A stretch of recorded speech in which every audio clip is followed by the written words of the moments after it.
جیسے کہ پہلے ہم بات کر چکے ہیں حدیث قرآن اور حدیث قدسی میں کیا فرق ہے۔ قرآن ظاہر ہے وہ بھی خدا کی طرف سے ہے، اور حدیث اللہ کے پیارے نبی صلی اللہ علیہ وآلہ وسلم کی زبانی صحابہ کرام نے سنا اور اس کو محفوظ کر کے ہم تک پہنچایا۔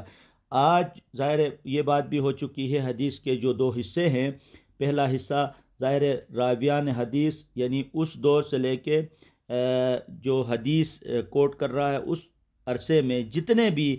روایت کرنے والے ہیں ان سب کا نام ہے، موجود ہوتا ہے علم الرجال جسے کہتے ہیں، کہ حدیث میں جو راویان حدیث کا پورا بایو ڈیٹا اس میں مینشن ہوتا ہے، تو وہ یعنی تمام نام اس میں موجود ہیں، تو وہ بہت لمبی فہرست ہے۔ تو یہاں آپ کے سلیبس میں بھی متن حدیث کو زیر بحث لایا گیا ہے۔ تو آج کی جو حدیث ہے اس میں آپ یہ دیکھیں اللہ کے پیارے نبی صلی اللہ علیہ وآلہ وسلم نے ہماری کس انداز میں تربیت کی، ہماری جو ظاہر جو نیٹ ہے، جو شخصیت کے لیے جو ضرورت ہے، ہم جس سے ہماری شخصیت بنتی ہیں، وہ صفات، وہ باتیں، وہ کون کون سی ہیں۔ دیکھیں آج جو حدیث کا جو متن حدیث ہے وہ یہ ہے، اللہ کے پیارے نبی صلی اللہ علیہ وسلم فرماتے ہیں لا تزول قدم عبد حتی یسأل عن خمس عن عمرہ، یعنی پیارے نبی صلی اللہ علیہ وسلم نے فرمایا اس شخص کے قدم آگے بڑھیں گے ہی نہیں، ان کو آگے جانے ہی نہیں دیا جائے گا جب تک اس سے 5 سوال نہیں پوچھے جائیں گے۔ جیسے کہ عربی میں آپ سنتے ہیں واحد اثنان ثلاثہ اربع خمسہ، یہ تو 5 سوالات ان سے پوچھے جائیں گے۔ وہ سوالات کیا ہے؟ پہلا سوال ہے ظاہر اللہ نے انہیں دنیا میں رہنے کے لیے جتنا ٹائم دیا ہے، جسے ہم عمر کہتے ہیں، وہ کن کاموں میں انہوں نے گزاری، یعنی جو اس کو وقت ملا تھا وہ وقت کس طریقے سے اس نے صرف کیا، اور اس کے ساتھ جو اس کو نالج دی، شعور دی، آگہی دی، اور اس پر کہاں تک اس نے عمل کیا۔ دیکھیں نا، ہمیں پتہ ہے کسی چیز کے بارے میں، تو ہمیں اگر وہ خطرناک چیز ہے تو ہم اس سے بچیں، اچھی چیزیں اس کو اڈاپٹ کریں۔ تو یہاں پہ بھی جو شعور ہے، آگہی ہے، اس کے بارے میں ہم نے کس حد تک عمل کیا، اس کے بارے میں اللہ کے نبی صلی اللہ علیہ وسلم فرماتے ہیں خدا پوچھے گا ہم سے۔ تو تیسرا جو ہم سے سوال ہوگا وہ مال کے بارے میں ہوگا، جو اللہ نے ہمیں مال دیا ہے وہ کہاں سے کمایا، یعنی وہ جو مال ہے ہمارے پاس وہ کن ذرائعوں سے ہم نے حاصل کی اور اس کو اپنے کاموں کے لیے ہم نے استعمال کیا۔ اور اس کے ساتھ ساتھ وہ جو مال تو ہمارے پاس آیا، لیکن اس مال کو، چوتھا جو سوال ہے، اس کو ہم نے کہاں خرچ کیا۔ ایک تو کمانے کے ذرائعوں کے بارے میں پوچھا جائے گا، دوسرا خرچ ہم کہاں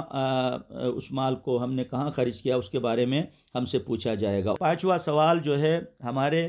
اعضاء کے بارے میں، جو جسم میں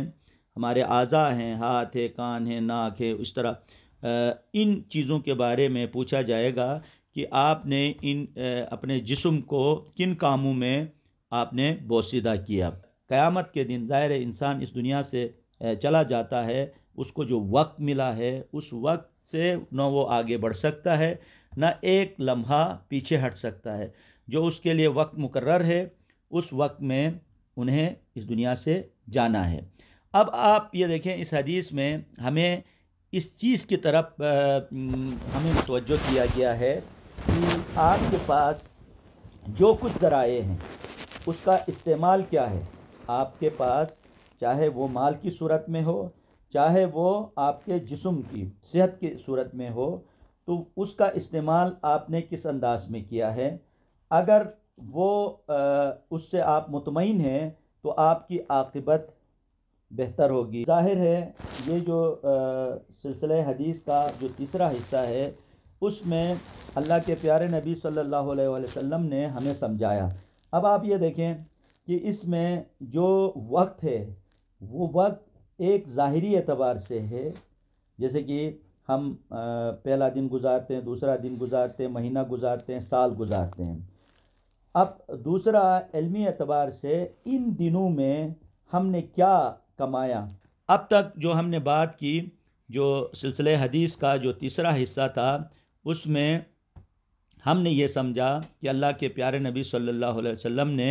ہماری رہنمائی کی، مال کے حوالے سے اور عمر کے حوالے سے، وقت کے حوالے سے، کہ ہمیں جو ہے ان کو کس حساب سے لے کے آگے بڑھنا ہے۔ تو اب چوتھی حدیث میں اللہ کے پیارے نبی صلی اللہ علیہ وسلم فرما رہے ہیں کہ میں 4 چیزوں سے پناہ مانگتا ہوں۔ جیسے کہ ہم پڑھتے ہیں نا، سورہ لحب میں پڑھتے ہیں، سورہ فلق میں پڑھتے ہیں، سورہ ناس میں پڑھتے ہیں، تو اسی طریقے سے یہاں پہ بھی اللہ کے پیارے نبی صلی اللہ علیہ وسلم نے پناہ مانگی ہے 4 چیزوں کے حوالے سے۔ پہلی چیز کیا ہے؟ من علم لا ينفع ومن قلب لا يخشع ومن نفس لا تشبع ومن دعاء لا يسمع، یعنی اس علم سے بھی پناہ مانگی ہے جو انسان کو فائدہ نہ دے، ٹھیک ہے، اور دوسرے نمبر پہ اس دل سے بھی جس میں عاجزی نہ ہو، انکساری نہ ہو، اور اسی طریقے سے اس نفس سے جو کبھی سیر نہیں ہوتا ہو، یعنی ہمیشہ اس میں طلب ہو، ٹھیک ہے، یعنی جو انسان کی خواہشات نفس ہے نا، اس میں کنٹرول نہ ہو تو وہ بھی اس کے لیے انتہائی نقصان دہ ہے، اور اسی طریقے سے اس دعا سے جو قبول ہی نہ ہو۔ دیکھو کس خوبصورتی کے ساتھ اللہ کے پیارے نبی صلی اللہ علیہ وسلم نے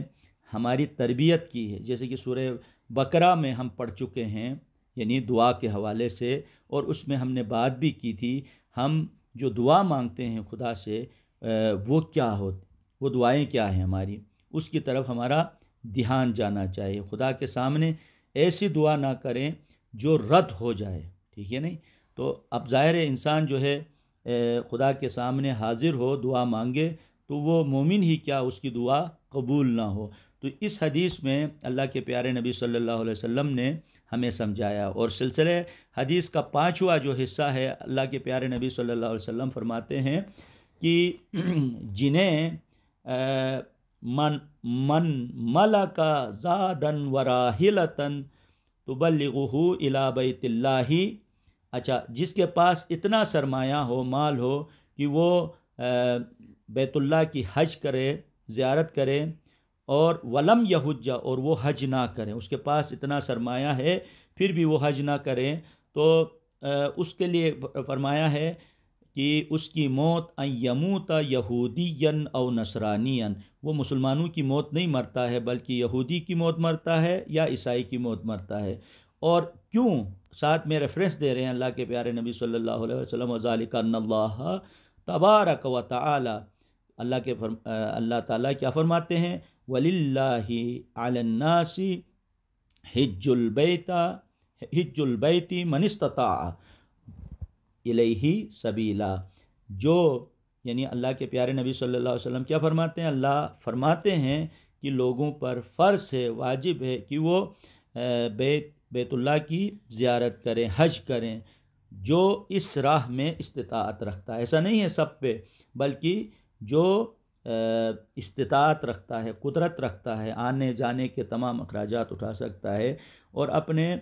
خانوادے کے وہ تمام چیزیں، ان کی ضروریات ہٹا کے جو مال بچتا ہے، اور اس کے اوپر فرض ہے کہ وہ حج کریں، پھر بھی وہ حج نہ کریں، یہ سب ہونے کے باوجود بھی، تو اللہ کے پیارے نبی صلی اللہ علیہ وسلم نے کیا فرمایا؟ وہ مسلمانوں کی موت نہیں مرتا ہے۔ اگلی جو حدیث ہے اس میں اللہ کے پیارے نبی صلی اللہ علیہ وسلم فرماتے ہیں کہ اربع من اوتیہن فقط اوتی خیر الدنیا والآخرہ، جس شخص کو 4 چیزیں ملے تو سمجھو وہ دنیا اور آخرت کی بھلائی اسے مل گئی۔ وہ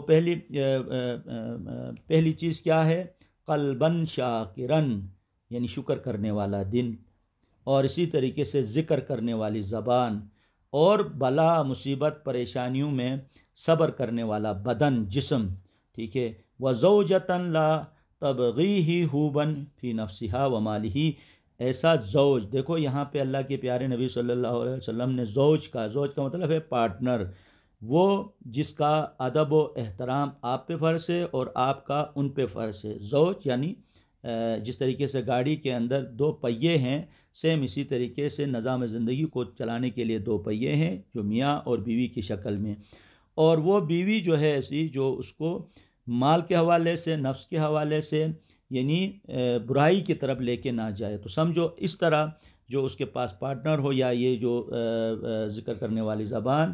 اور شکر کرنے والا دل اور مصیبت پریشانی پہ صبر کرنے والا بدن ہو، تو سمجھو دنیا اور آخرت کی بھلائی اسے مل گئی. سمجھو اسی طریقے سے اگلی حدیث میں اللہ کے پیارے نبی صلی اللہ علیہ وسلم